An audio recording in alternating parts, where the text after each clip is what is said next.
Good evening, first graders. Dr. Pavlenko here, reporting live from the kitchen.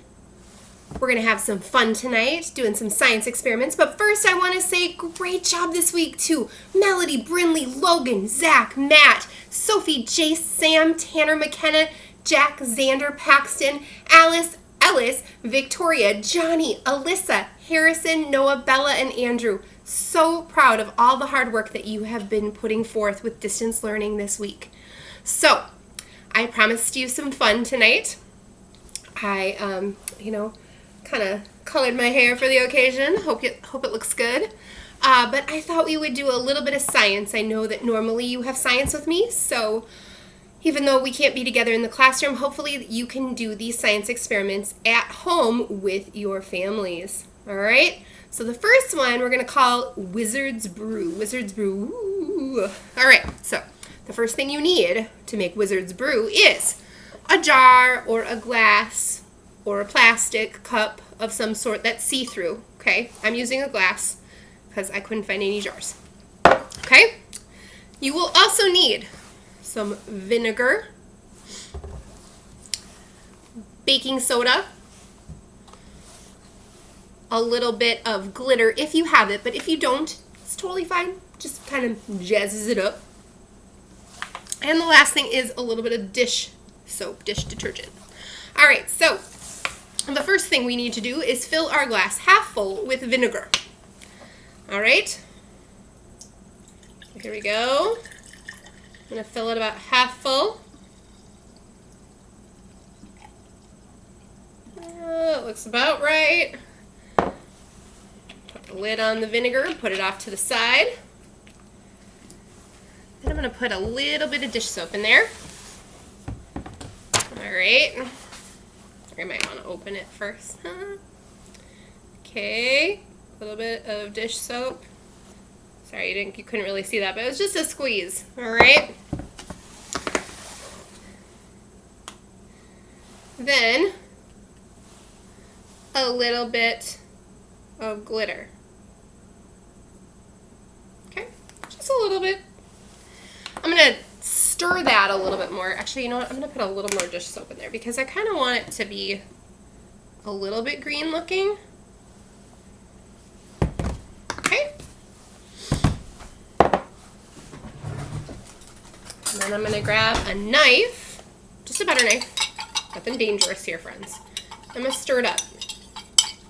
Okay? All right, so as you can see, we've got some vinegar and some dish soap and a little bit of glitter, and it's all floating together and mixed nicely now. All right, so before we do our experiment, what do you think is going to happen next? Do you think it's going to change colors? Do you think that it's going to go down, go up, blow up? All right, we're going to try. So then I'm going to take the baking soda and I'm going to pour some in. And, whoa, are you seeing that? What? Look how crazy. Oh my gosh, it's overflowing. It's overflowing, friends. Look at that. How cool. Oh my gosh, and it's going to make a mess. So I'm going to put it in the sink, but the vinegar and the baking soda together caused a chemical reaction that made that wizard's brew bubble out of the cup or out of the glass, out of the jar. How neat. You could certainly do that by adding a little bit of food coloring as well, just to make different colors, but what a fun, easy science experiment to do at home and make a mess and then clean it up for mom and dad too. Okay? All right. So that is experiment number 1. Experiment number 2 is even easier, super fun. Okay? The first thing you might need is either some soda or some carbonated water. So I have both on hand. I have some cherry 7-Up. You want a clear soda because it's going to be easier to see the experiment, okay?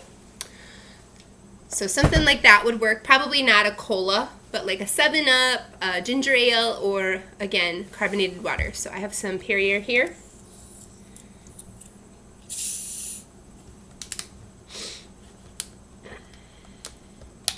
All right. And then again, you need a glass. Don't use the same glasses that you used already. All right. You are going to pour your carbonated beverage in.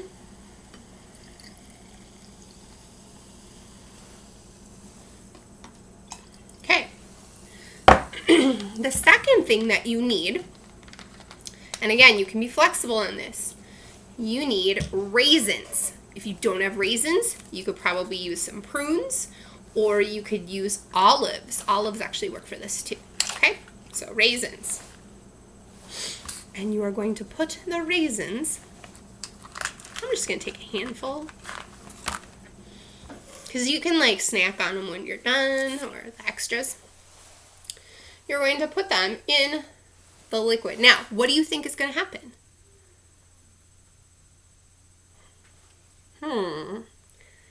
Do you think the raisins are going to float? Are they going to sink? Are they going to change color? All right, let's see.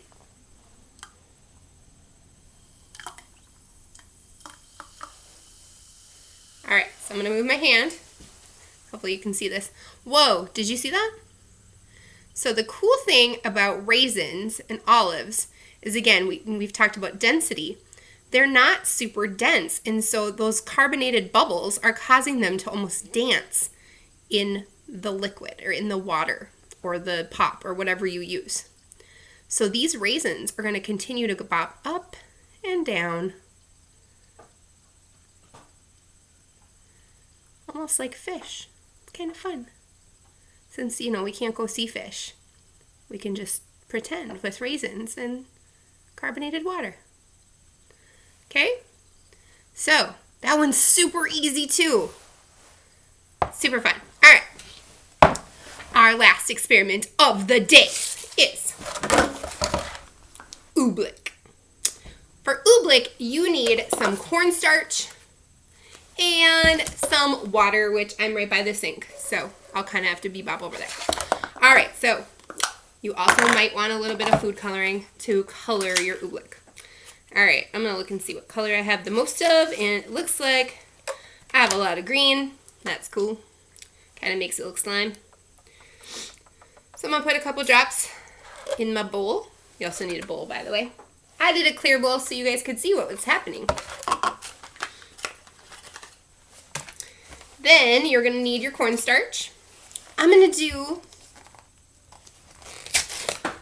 a cup of cornstarch. Okay, 1 cup.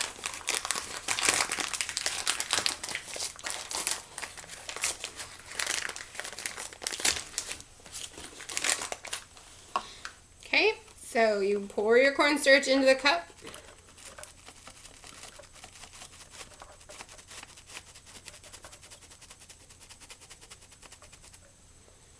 And pour it into your bowl.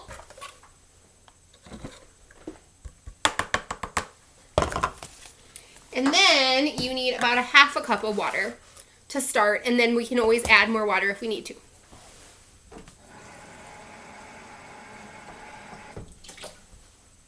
Okay, I'm going to pour it in.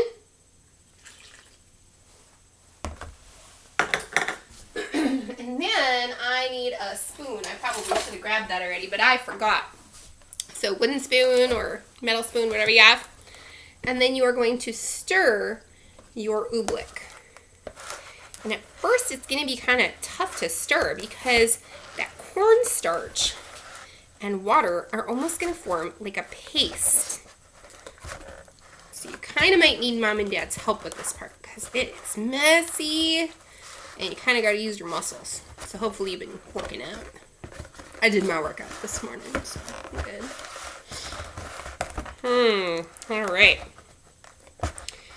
Getting there. Ugh. This is kind of tough.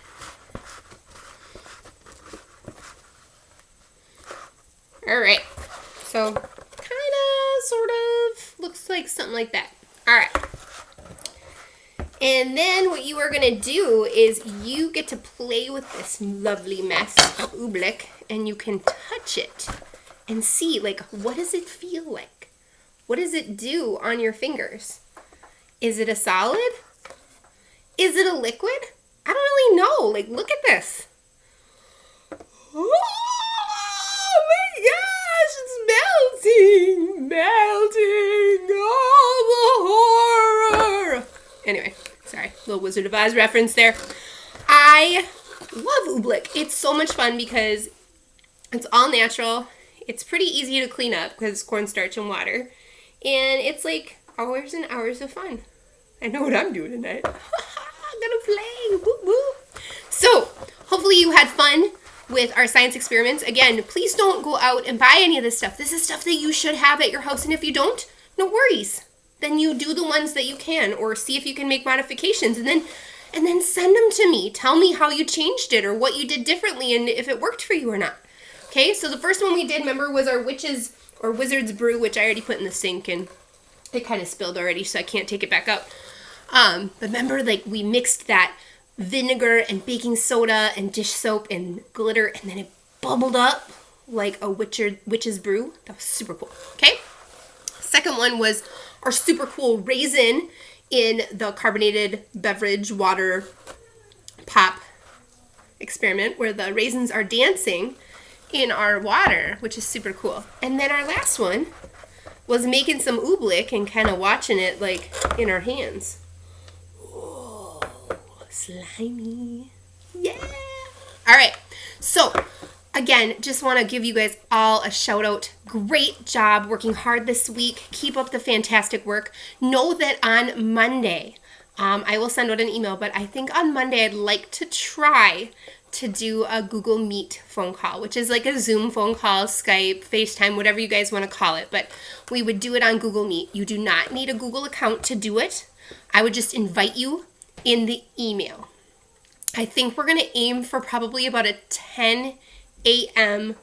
Google Meet, only because I do believe I have a faculty meeting at 2, which is actually when I wanted to do our Google Meet, but got to be a little flexible. So we'll plan on doing our Google Meet in first grade at 10 a.m. on Monday, and then we'll go from there. If we find a better day of the week, we can certainly change that, or if we find that we don't like Google Meet, we can try Zoom. But I just really want to see all of you, and I'm sure you want to see me more than just, me having fun in the kitchen or me eating disgusting beans that I'm still scarred about. All right? So keep up the great work. I hope you have a wonderful weekend. Stay safe, and we'll see you on Monday. Bye, guys.